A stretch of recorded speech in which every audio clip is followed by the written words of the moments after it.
ভুলে যাও, টান ছিঁড়ে ফেলো। কথাগুলো শুনতে যতটা সহজ, বাস্তবে তার ভার বহন করা ততটাই অসহনীয়।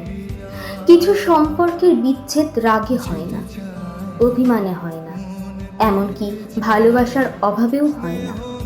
হয় এমন কিছু নির্মম বাস্তবতার কাছে, যার সামনে মানুষ অসহায় হয়ে মাথা নত করে। জীবনের পথে কখনো কখনো এমন কিছু বাধা এসে দাঁড়ায়, যা শুধু দুটি মানুষের হাতই আলাদা করে না, হার মানতে বাধ্য করে রক্তের টানকেও।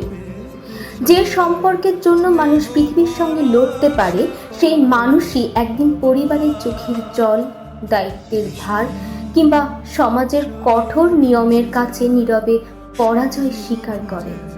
তখন বিচ্ছেদটা আর দুজন মানুষের হয় না, বিচ্ছেদ হয় হাজারটা স্বপ্নে, হাজারটা অপূর্ণ কথার। কেউ কাউকে ভুলে যায় না, তবুও ভুলে যাওয়ার অভিনয় করে। কেউ কাউকে ছেড়ে যেতে চায় না, তবুও চলে যেতে হয়।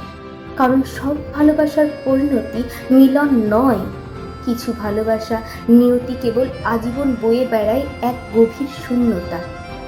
সময় ক্ষত শুকিয়ে দেয়, কিন্তু কিছু ব্যথা সারায় না। বুকের ভিতরে গভীর নীরব আগুন জ্বলতেই থাকে।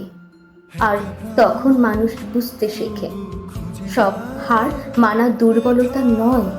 কিছু হার মানা হয় এমন বাস্তবতার কাছে, যেখানে ভালোবাসা, প্রতিশ্রুতি, এমনকি রক্তের টানও শেষ পর্যন্ত পরাজিত হয়ে যায়।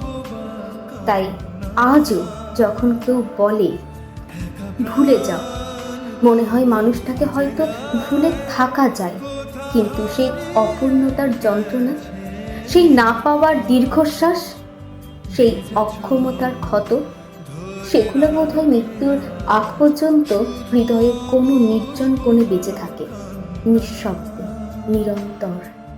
কলমে অনুরাধা ঘোষ, কণ্ঠে নয়নদা।